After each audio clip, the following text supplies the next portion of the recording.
흔히 우리가 살아가는 세계를 가리켜 공간의 차원인 3차원의 세계라 표현하죠. 점, 선, 면, 공간, 인생, 가능성. 그리고 3차원에 살아가는 우리는 한 단계 낮은 차원인 2차원의 세계로 현실을 경험합니다. 예를 들어서 지금 내 눈앞에 보이는 건물을 바라볼 때 그것이 입체적으로 구성되어 있다는 것은 알지만 우리가 그 건물을 바라볼 때 내 눈앞에 보이는 모습만 바라보게 됩니다. 내 눈앞에 보이는 건물의 면이 앞면이라고 할 때 그 반대편에 있는 건물의 뒷면은 볼 수 없다라는 거죠.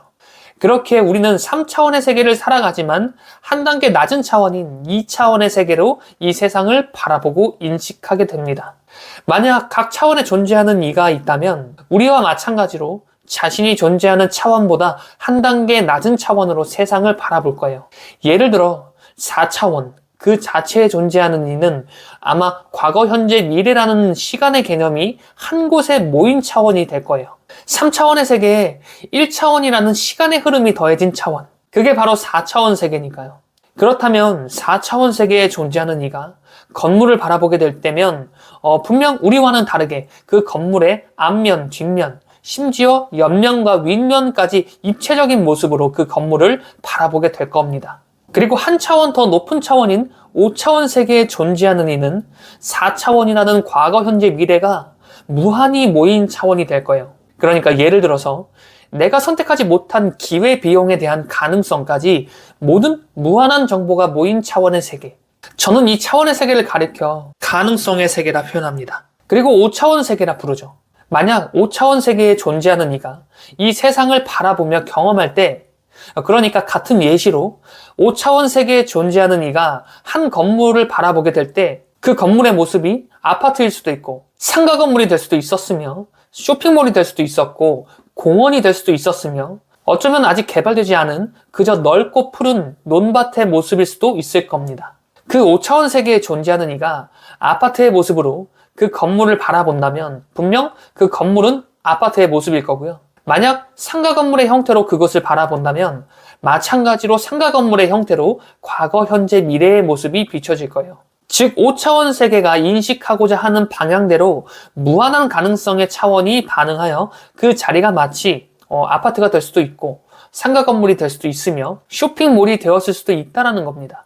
자, 허무맹랑한 소리라고 생각될 수도 있지만 우리 현실 속에서도 이와 비슷한 결과를 도출해낸 아주 유명한 실험 한 가지가 있습니다. 바로 이중슬릿 실험인데 이미 끌어당김의 법칙을 다루는 자기계발 유튜버들이 이미 많이 다뤘던 내용의 실험입니다. 이 실험을 한번 요약해보면 전자총 앞에 이중슬릿을 두고 그 뒤로 스크린을 설치하는 거예요. 그리고 전자총을 통해 전자를 발사했을 때 스크린에 나타난 무늬를 보고 이것이 파동인지 입자인지 알아볼 수 있는 실험을 한 거죠. 만약에 전자가 입자 상태가 맞다면 스크린엔 분명 두 줄만 나타날 것이고 만약 파동 상태라면 여러 겹의 간섭 무늬가 나타나게 될 것이라는 게 이 실험의 예상 결과였어요. 그리고 분명 전자는 입자 상태로 존재할 것이라고 예상한 채 실험은 진행되었어요. 그러나 아주 예상 밖의 결과를 보게 되었습니다. 바로 전자가 파동임을 뜻하는 간섭 무늬가 나타난 것이었고 전자는 분명 입자라고 생각했던 과학자들은 뜻밖의 결과에 더 자세히 한번 관찰해 보기로 했습니다. 그래서 이중슬릿의 두 개의 구멍 앞에 관측 장치를 두어서 다시 한번 자세히 관측해 보기로 한 거예요. 그리고 결과는 더 충격적이었죠. 이중슬릿 앞에 관측 장치를 두자 파동의 간섭 무늬를 보였던 것이 갑자기 두 개의 줄만 나타나게 된 것입니다. 즉 파동은 입자 상태의 것이라 예상했던 것처럼 스크린에 두 개의 줄만 나타나게 된 것이었어요. 그러니까 최초 파동으로만 존재했던 전자가 관측 장치로 관측을 시작하자 갑자기 입자 상태로 존재하기 시작한 겁니다. 즉 전자를 관찰하는 관찰자가 관측 장치를 통해 전자는 분명 입자 상태일 것이라는 이런 의도를 가지고 바라보게 되자 파동 상태로 존재했던 전자가 입자 상태로 변한 거예요. 즉 관찰이 시작되자 파동으로 퍼져 범위로만 존재하던 전자가 그저 가능성으로만 존재하다가 관측이 되는 순간 입자 상태로 존재하게 된 것입니다. 관찰자의 생각이 파동으로 존재하던 전자를 입자 상태로 변화시킨 거예요. 자, 여러분 5차원이라는 가능성의 세계와 이 이중슬릿 실험에 대한 결과가 어딘가 일맥상통하지 않나요? 5차원 세계에 존재하는 이가 내 눈앞에 보이는 그 건물을 아파트라고 바라본다면 그것은 분명 아파트의 모습으로 과거, 현재, 미래의 정보를 그렇게 인식하게 될 것이고, 그것이 만약 5차원적 존재가 바라보길 내 눈앞의 건물을 시그니엘로 인식하고자 한다면 분명 시그니엘의 과거, 현재, 미래의 모습으로 그 건물이 인식되게 될 거란 겁니다. 마치 이중슬릿 실험에서 관찰자가 입자 상태로서 전자를 바라보고자 하니 파동으로 존재했던 전자가 입자 상태로 바뀐 것처럼 말이에요. 자, 여러분 생각해 보세요. 지금 여러분 눈앞에 100억이라는 현금이 존재한다라고 생각해 보는 거예요. 그리고 100억이라는 돈이 여러분의 계좌에 모두 입금되는 상상을 해보는 겁니다. 자, 생각만 해도 아주 짜릿할 거예요. 진짜 정말로 한번 생각해 보세요. 여러분의 계좌로 100억이 입금되는 그 현실을 구체적으로 생각해 보시면서 느껴보는 겁니다. 흔히 시각화라고 하죠. 여러분이 스스로 생각하길 100억이라는 돈이 실제 여러분의 계좌로 입금되었다는 것을 그저 믿고 심지어 입금 후에 그 짜릿한 감정까지 실제로 느낄 수 있을 때 그 감각은 우리의 영혼이라는 곳에 저장되게 됩니다. 그리고 그 감정은 나라는 존재의 영혼과 아주 평등하게 이어진 각 차원의 세계, 그러니까 앞서 가능성으로만 존재했던 그 5차원의 세계에 그 짜릿한 감정이 전달되며 진짜 여러분의 계좌로 100억이 입금될 과거, 현재, 미래의 정보를 이끌어내게 됩니다. 그리고 그렇게 5차원 세계에서 찾아낸 그 100억을 끌어당길 수 있는 과거, 현재, 미래의 정보를 또다시 각 차원의 세계에 전달하게 되죠. 3차원 세계에 존재하는 우리에게, 그러니까 지금 이 영상을 바라보는 여러분에게 그 정보를 전하는 겁니다. 여러분 계좌에 100억이 입금될 그 과거, 현재, 미래의 정보를 전하는 거예요. 바로 여러분에게 말이죠.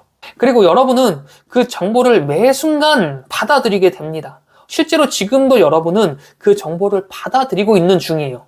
바로 여러분의 직감이라는 매개체를 통해 말입니다. 자, 그리고 그 직감의 신호를 받은 우리가 그 신호대로 적극 실행하며 그 길을 따라 움직일 때 100억이 내 계좌로 실제로 입금되는 그 현실은 점점 내게로 끌어당겨지고 있다는 거예요. 단지 여러분은 생각하고 구체적으로 상상한 뒤 직감의 신호를 받아 실행하면 끝입니다. 자, 여러분은 분명 성공합니다. 이 영상을 여기까지 지속할 수 있었던 여러분의 감정이 아주 간절하기 때문에 그래요. 자, 그 간절한 마음을 끝까지 지속하세요. 지금 이 영상을 보면서 저의 메시지를 들으면서 지금 그렇게 느끼고 있는 그 감정을 매일매일 기억하는 겁니다. 매 순간 그 간절함을 무기로 5차원 세계에서 보내오는 그 메시지를 적극 받아들이는 거예요. 그럼 여러분은 반드시 성공합니다. 이는 누군가 아주 절대적이고 전지전능한 신적인 존재가 여러분을 구원해주는 개념이 아니에요. 그 5차원 세계에 존재하는 그래서 여러분의 계좌에 100억이 입금될 수 있는 현실의 정보를 전해주는 그 존재는 다른 제3자나 어떤 신적인 존재가 아닌 바로 여러분 자신이니까요. 바로 여러분의 잠재의식입니다. 기억하세요. 여러분의 가능성은 무한하다라는 사실을 말이죠. 지금까지 드리밍 레오니즘이었습니다. 영상 시청해주셔서 감사합니다. 사실 우리는 다 알고 있거든요. 눈으로 보지 않아도 지금 내 주변에 무슨 일이 벌어지고 있는지 전부 다 알고 있다는 겁니다. 안녕하세요. 드리밍 레오니즘입니다. 유튜브에서 보면 그런 영상들 있잖아요. 부자들이 하는 습관 중 하나가 정리정돈이고 매일 아침 이부자리를 정리하는 등의 이러한 아침 루틴. 이런 영상들이 몇 달 전까지만 해도 유행처럼 번지곤 했잖아요. 그런데 실제로 팀 페리스의 타이탄의 도구들이라는 책에서 보면 세계적으로 거대한 성공을 이룬 예를 들어서 마이크로소프트의 빌 게이츠, 그리고 페이스북의 마크 주커버그와 같은 이러한 타이탄들의 공통적 습관 중 한 가지가 바로 아침에 일어나서 자신이 자고 일어난 이부자리를 정리하는 습관이라고 합니다. 게다가 최근엔 애기선녀 무당님께서도 유튜브를 통해서 말씀하시길 내가 매일 잠드는 이 잠자리를 정리정돈하는 것 자체가 실제로도 부의 비방법이 된다라고 주장하기도 하였고, 지난 영상에서 소개한 장사의 신 은현장 대표님의 경우에도 사연자의 집에 먼저 찾아가서 그 집의 정리정돈 상태를 체크하며 또 지적하는 것부터 그렇게 영상이 시작되니 이쯤 되면 정말 궁금해지더라고요. 정말 정리정돈하는 것이 부자가 될 수 있는 방법 중 하나인 것일까? 대개 이와 같은 방법론을 가리켜 뜬구름 잡는 소리라고 칭하는데, 거대한 성공을 이룬 대부분의 성공인들이 그리고 심지어 무당님까지 이 청소를 강조하니 어쩌면 이제는 뜬구름이라기보다는 부자가 되기 위한 어떠한 필수 과정 중 하나로 여겨도 될 것 같은 그런 생각도 드는 것 같아요. 생각해보세요. 실제로 거대한 성공을 이룬 성공인이라든지 또는 아예 영역이 다른 영적인 세계라든지 모두가 공통적으로 가리키는 것이 바로 자신의 자리를 정리하는 것이라고 이렇게 칭하고 있기 때문입니다. 그래서 저는 저의 이 의문점을 풀기 위해 저의 5차원적 존재, 나의 5차원 세계에 이와 같은 물음에 답을 내달라며 요청하기 시작했습니다. 추후 영상에서도 다루겠지만 실제로 나의 5차원적 존재와 대화를 하는 것 자체가 가능하거든요. 나의 5차원적 존재와 대화를 나누며 그렇게 내 안에 있는 그 지식의 깨달음의 깊이를 키워가는 이러한 과정들이 실제로도 가능하다는 겁니다. 흔히 대중적으로 좀 널리 알려진 개념으로는 명상, 이와 같은 방법으로 접근하는 방법이기도 한데, 이 과정을 통해 내 안에 지식들이 조합되고 창조되며 심지어 갑자기 문득 빅 아이디어를 던져주기도 하는 이런 5차원적 존재와 나누는 이 대화법을 다음 영상에서 여러분에게 또 자세히 소개해 드리도록 하겠습니다. 다시 돌아와서 한번 직접 물어보기로 했어요. 그냥 정리정돈을 하면 부자가 된다, 이거 말고 이 정리정돈의 습관이 도대체 어떤 원리에서 그렇게 되는 것인지, 도대체 어떻게 성공을 이끌어낼 수 있는 것인지 그 원리를 납득시켜달라고 그렇게 5차원 세계의 메시지를 전했습니다. 그리고 그렇게 이틀 정도 이 생각 자체에 몰입하기 시작해요. 처음 5차원적 존재와 대화를 시도하게 되면 처음엔 어떠한 답변도 듣지 못할 수도 있습니다. 5차원적 존재의 메시지를 듣기 위해선 일단 내가 메시지를 듣길 원하는 그 주제에 아주 깊이 몰입해야 하는 것이 첫 번째 순서거든요. 그리고 몰입이란 그 생각 외에 다른 잡다한 생각들을 내려놓음을 뜻합니다. 오직 내가 메시지를 받기 원하는 그 주제에 깊이 몰입하는 것. 그렇게 반드시 처음엔 그 문제에 대해서 깊이 고민해보는 시간이 먼저 선행되어야 된다는 거예요. 그래서 전 도대체 왜 이 정리정돈의 습관이 부를 끌어당길 수 있는지 그 이유에 대해 제 나름대로 정보를 찾아가며 깊이 고민해보기 시작합니다. 그리고 그렇게 이틀째가 되던 날 불현듯 정말 한 가지 생각이 갑자기 문득 스쳐 지나가게 되어요. 지금으로부터 약 10년 전 논산조교로 군 복무를 시작할 때 선임으로부터 배운 한 가지 가르침이 갑자기 문득 떠오른 겁니다. 레오나, 무슨 일을 하던지 간에 항상 훈육실을 먼저 정리해야 돼. 특히 너가 일이 꼬일 때나 정말 일이 너무 많아서 미쳐버리겠다 싶으면 진짜 단 10분이라도 시간을 내서 훈육실을 먼저 정리를 해. 그럼 신기하게 일이 잘 풀리더라. 이건 진짜 나만의 노하우야. 잘 기억해둬. 자, 여기서 훈육실이란 조교가 훈련병과 같은 생활관에서 잠을 자게 될 때 조교가 잘 수 있는 공간을 만들어 놓은 곳이 있어요. 쉽게 말해서 조교를 위한 방이 바로 훈육실입니다. 선임이 말하길 무언가 복잡하고 일이 막 널브러졌을 때는 일단 그것을 가장 먼저 정리하라던 그때 그 선임의 가르침이 문득 갑자기 떠오르게 된 겁니다.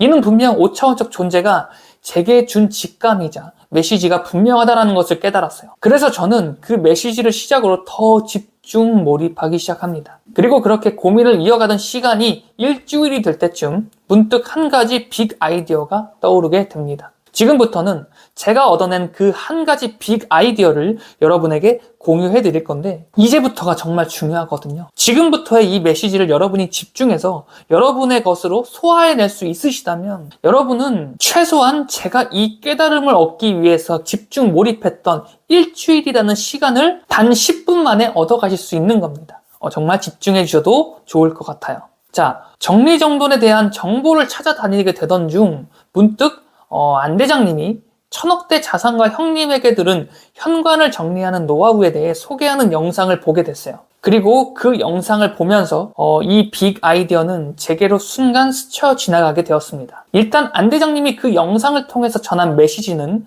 현관의 신발은 항상 문을 열고 들어오는 방향대로 정리정돈을 해놓아야 하고 집에 들어오자마자는 좋은 향기가 나야 한다는 메시지에서 강한 직감이 불어오게 됩니다. 추가적으로 해당 영상에서는 현관에 가족 사진을 배치하고 또 주변에서 받은 복돈 같은 것들을 쓰지 말고 현관에 배치하라고 또 그렇게 메시지를 전하기도 했어요. 자, 어쨌든 이를 종합적으로 조합을 해보면 결국 집안에 들어왔을 때 내 영혼이 평안함을 느낄 수 있어야 한다는 거예요. 예를 들어서 우리가 눈을 통해서 바라보는 시야는 눈의 방향이 가리키는 방향대로 비교적 제한적이고 한정적인 정보만을 받아들이지만 실은 우리의 잠재의식 안에서는 그 안의 공간, 에너지 모두를 느낀다는 거예요. 비록 내 눈이 바라보는 자리가 흐트러져 있는 이부자리를 보지 않는다고 하더라도 나의 잠재의식은 그 흐트러진 이불의 모습을 보고 있다는 겁니다. 집에 들어오자마자 보이는 모습이 신발이 널브러져 있는 그런 너저분한 현관이라면 우리의 눈은 굳이 그 현관을 의식하지 않더라도 우리의 잠재의식은 그 현관의 어지러운 모습 모두를 담아내고 있다는 거예요. 이렇게 나의 잠재의식이 어지러운 에너지 파동에 노출되게 된다면 어떻게 될까요? 쉽게 생각해도 아마도 내 영혼이 평안함을 느끼지 못할 겁니다. 예를 들어서 당장의 나의 의식 자체에 타격을 입지는 않더라도 나의 잠재의식, 무의식은 그 모든 것들을 의식한 채 지속적으로 타격을 입고 있는 것이고 평안함을 느끼지 못한 채 여기저기서 찾아오는 널브러진 에너지에 반응하며 점점 피로도가 쌓이게 되는 거죠. 왜 여러분 그런 경우 있잖아요. 평소에는 널브러져 있는 내 방 자체가 굳이 그렇게 신경이 쓰인다거나 불편한 점을 못 느끼다가 어느 순간 정말 머리가 너무 복잡하고 그 너저분한 공간 자체에 있는 것만으로도 뭔가 숨이 막힐 것 같은 그런 감정을 여러분도 최소한 한 번 이상은 느껴보셨을 거예요. 게다가 잠을 자고 있는 공간도 마찬가지입니다. 애기선녀가 말하길 내가 잠드는 머리맡은 항상 아무것도 놓지 말고 깨끗이 하라고 메시지를 전했어요. 자면서 나의 에너지는 회복되기에 나의 머리맡에 물건을 두게 되면 제대로 휴식할 수 없다고 말합니다. 이는 우리가 자고 있는 상황에서도 우리의 잠재의식은 계속해서 작동하기 때문에 그래요. 자, 정리해보면 이렇게 어지러운 공간을 통해 나의 잠재의식이 지속적으로 어지럽혀지고 널브러져 있는 그런 모습에 노출되게 된다면 어떻게 될까요? 제가 얻은 깨달음은 바로 이겁니다. 나의 5차원적 존재가 주는 그 메시지에 둔감해질 수밖에 없다는 거예요. 내 목표를 이루기 위한 성공으로 향하는 여정에서 나의 5차원적 존재, 나의 잠재의식이 주는 그 직감의 신호를 계속해서 받아들이고 움직여서 매일매일 작은 성공을 이루어내는 것이 가장 중요한데 이 신호 자체에 둔감해지는 거예요. 그럼 우리 인간은 내 목표에 대한 방향을 잃을 수밖에 없게 된다는 겁니다. 왜냐하면 현 시대는 내 목표를 위한 자극 말고도 수많은 자극적인 요소들이 나를 유혹하며 나의 선택을 그렇게 갈구하고 있으니까요. 결과적으로 이렇게 직감에 둔감해지는 나의 현실은 이런 자극적인 신호에 더 적극 반응할 수밖에 없는 그런 의식 상태를 만들게 되는 것이고 이는 곧 절대 성공에 긍정적인 영향력일 리 없는 아주 위기 상태가 분명할 겁니다. 자, 정리해보면 내 주변을 정리정돈해야 하는 이유는 나의 잠재의식이 평안함을 느끼도록 해야 함에 있어요. 잠재의식이 평안할 때 나의 목표에만 더 집중 몰입할 수 있는 상태가 되고 몰입은 5차원 세계의 메시지를 더 적극 끌어당기는 효과를 낳기 때문에 내가 성공할 확률을 더 높여주게 됩니다. 어떤 의미에서는 비워져야 곧 채워진다라는 이 진리의 문장을 또 가리키는 것 같기도 해요. 나의 잠재의식이 비워진 상태가 될 때 더 적극 받아들일 수 있는 상태가 된다는 겁니다. 자, 이 의미를 한번 각각의 요소에 대입해서 생각해보면 내 주변을 정리정돈해야 한다라는 각각의 영역에 여러 가지 특징들이 모두 설명이 돼요. 아침에 일어나 이부자리를 정리하고 현관을 정리정돈하며 나의 책상 위를 정리정돈하고 게다가 나의 의식 상태마저 정리정돈하기 위해 우리는 명상을 하기도 합니다. 여러분, 거대한 성공을 이루기 위해 이런 작은 습관부터 변화시키라고 하잖아요. 아침에 루틴을 만드는 것, 그리고 이 루틴의 방향이 결국 정리정돈과 귀결되는 것. 이 모든 게 가리키는 건 하루를 살아가는 나의 잠재의식을 나의 목표에만 완전히 몰입하기 위함인 것 같아요. 이런 깨달음을 얻기 위한 일주일을 저 스스로 보내면서 또 저 스스로에 대한 또 이런 반성을 하게 되더라고요. 출산을 핑계로 너무 집을 방치한 내 모습을 적극 반성하게 된 일주일이었습니다. 오늘 하루는 거대한 성공을 위해 더 작은 미세한 습관을 어떻게 더 가지런한 방향으로 정리정돈할 수 있는지 생각해보면 하루가 되셨으면 좋겠습니다. 여러분은 반드시 성공합니다. 지금까지 드리밍 레오니즘이었습니다. 영상 시청해주셔서 감사합니다.